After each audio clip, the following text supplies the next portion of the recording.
Okay, I'm going to do all of the housekeeping up front now because I want to tell you a story and I don't want to close with having to say anything other than where the story finishes.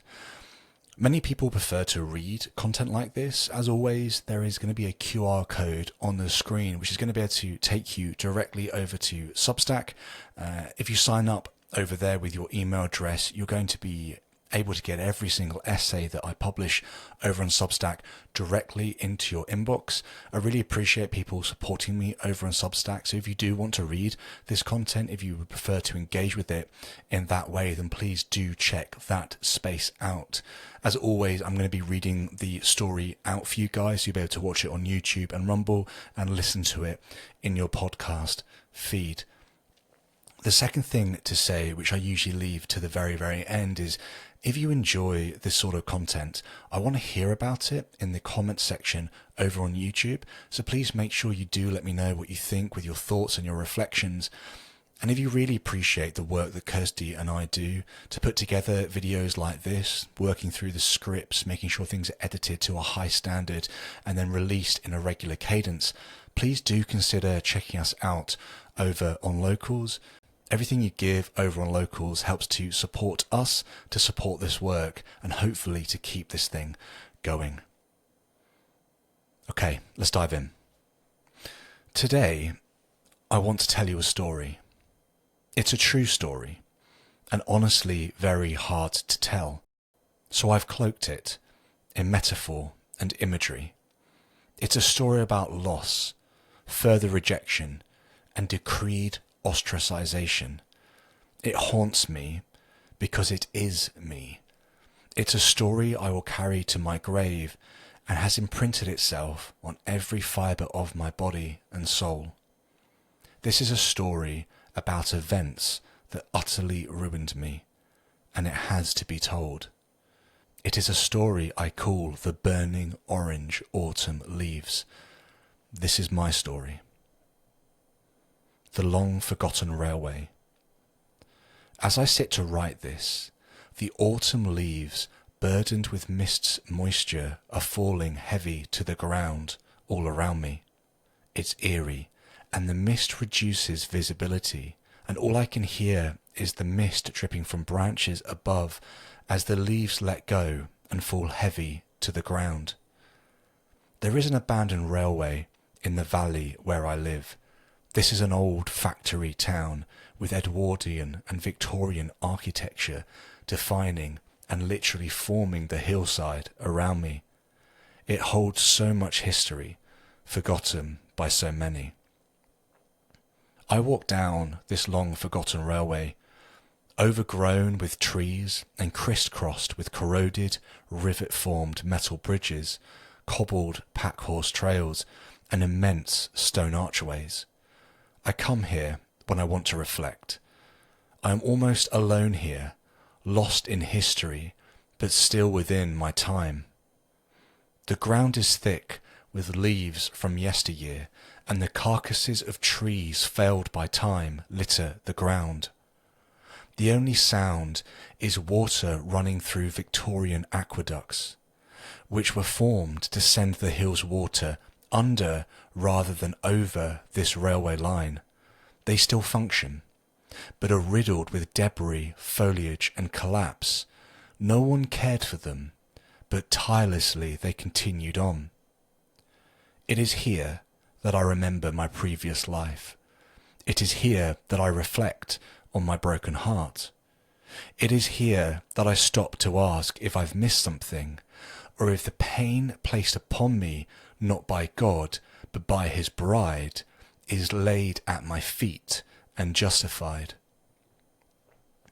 It is here, within the burning orange autumn leaves, that I walk and weep, with my back against mason's work, the likes of which will never be seen again, under abandoned archways, forgotten and rejected, but still standing strong.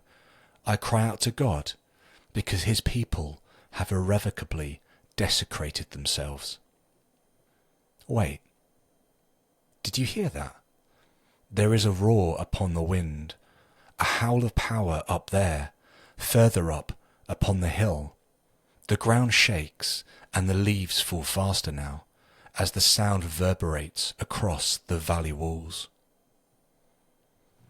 Old friend.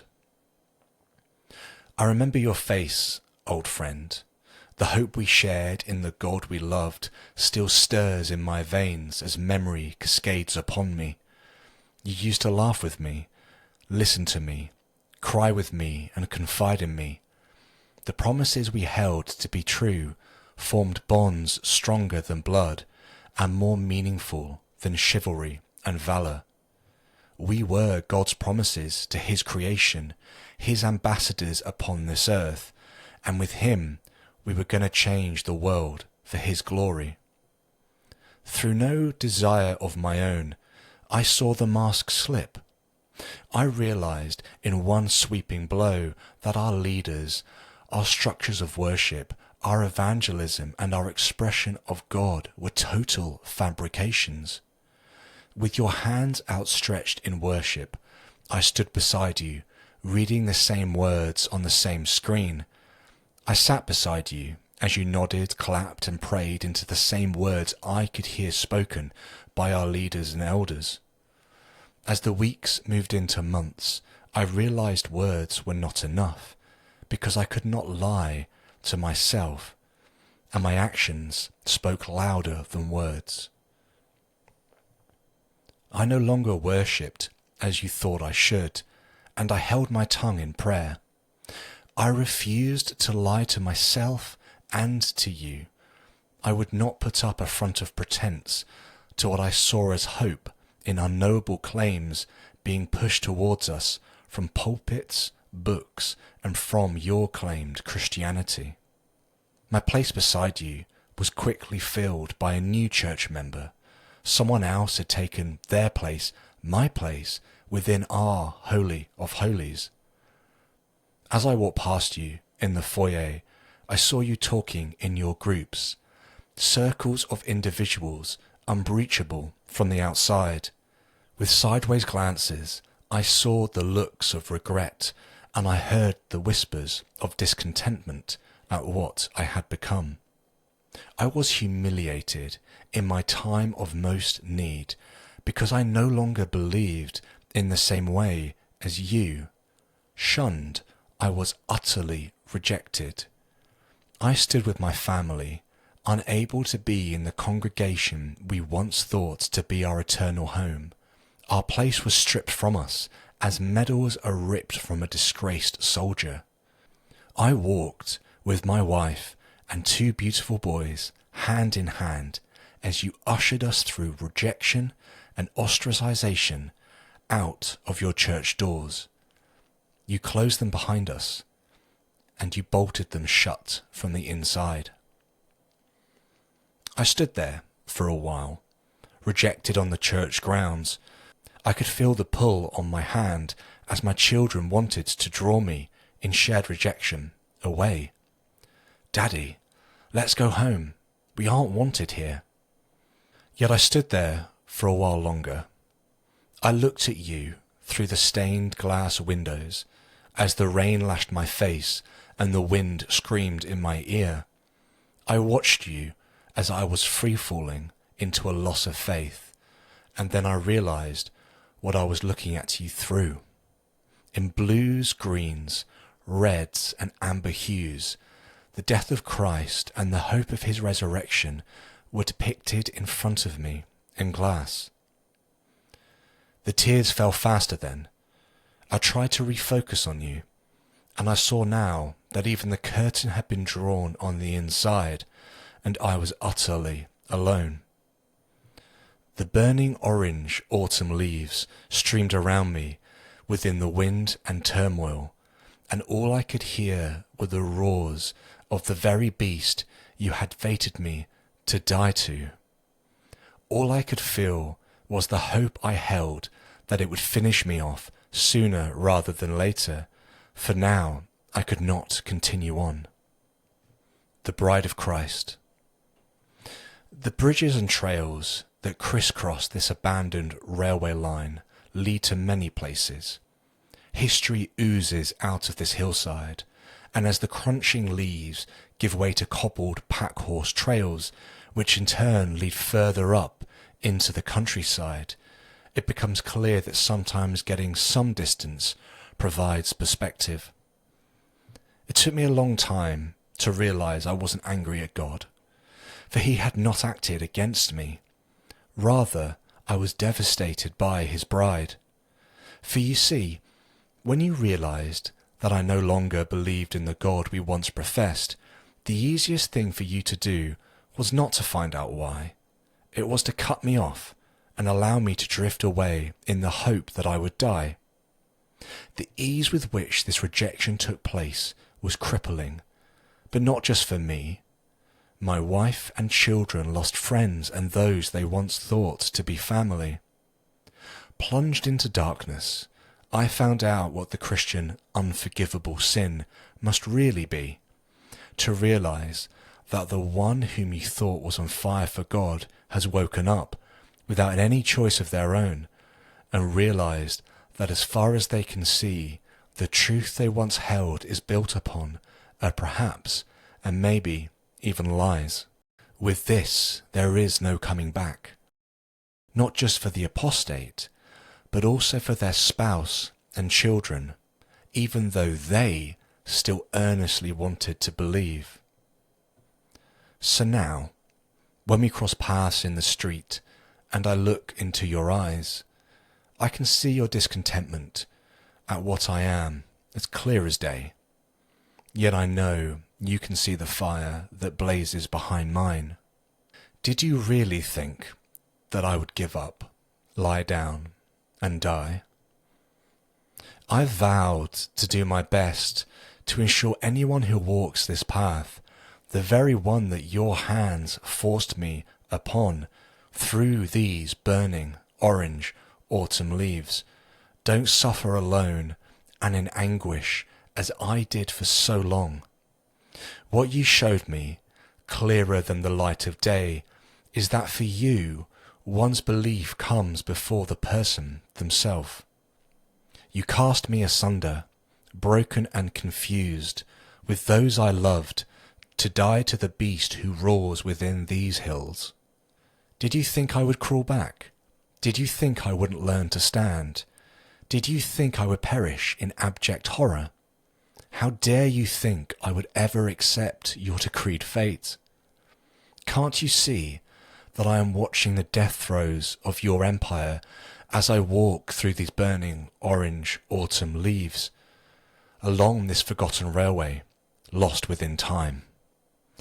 Where do you honestly think your structures of hope, your desire for God, and your outreach and institutions are going? The hows you hear, the roars you condemn those who leave the faith to die to, are the very roars foretelling your destruction, and there is nothing you can do. Weep with despair, O tarnished bride of Christ, for your dress is red with the blood of your victims, and your time is called. There is a lion. There are whispers in these hills, glimpses of the beast that roams within these burning orange autumn leaves. It is said that we will all come face to face with him one day. There are some who claim to have seen him. Others claim he is a myth. Some insist that the roars are nothing more than the wind's echo resonating off bridges and masons' work. And yet others who see no evidence of his existence within these hills at all. I could not tell you for certain, but I think I saw him once. There was a shimmer in these woods. I swear I could see his mane, the very colour of these burning orange autumn leaves, as he slowly moved out through the trees. Some travellers whisper of him, proclaiming he is the lion who redeems, that he is older than time, and that he is coming for us all. Long ago, others left messages on bark and stone, ancient notes of a kind. Some notes claim to have seen him, nursing the church's victims, and they proclaim his undying love for the lost. These whispers and stories often tell of those who are far too gone to see him, yet he sits with them throughout their lives. Others can't even look at him in the face, so broken are they from misrepresentations, yet he sits behind them, loving them enough to remain hidden, yet whispering a story of hope to them all the same. Others, angry at him with spite and rage, according to the tales, when he calls them, he takes every single one of their blows, and in the end, weeping and broken, they fall into his mane. Others want to know him, but don't know how. There are signs in the stories that he doesn't demand absolute faith, but instead invites these people on a journey that when they finally meet his gaze, they will realize they've known him all along. I met someone once. They walked beside me down this railway for a short time. They stayed beside me even when I told them I didn't know how to believe because I didn't know what to believe. They told me that the lion does slow work, for most are broken beyond repair within this world, but that he makes a promise that I should hold to, that one day soon he will grant sight to the blind, words to the mute, and hope to the hopeless. They told me, through tears, not of sorrow, but rather of joy, that those he calls to his banner by name, that he knows what true faith looks like, and that the roars we hear even now condemn the injustice done in this world, especially the injustice done in his name. They left me after a while, and now I continue on alone. What more can I tell you as I sit to write this among the autumn leaves, burdened with mist's moisture and falling heavy to the ground all around me? Maybe one final rumour. It is said that his paws are dyed red, red with a promise of redemption. This is a promise of redemption of all things, not just the redemption of injustice carried out across this world and throughout time, but also the redemption of the stream of injustice that pours forth from the doors of his church. For you see, it is said that his paws echo an ancient promise, that at the fullness of time, his sacrifice will restore everything, including his bride herself, to himself irrevocably.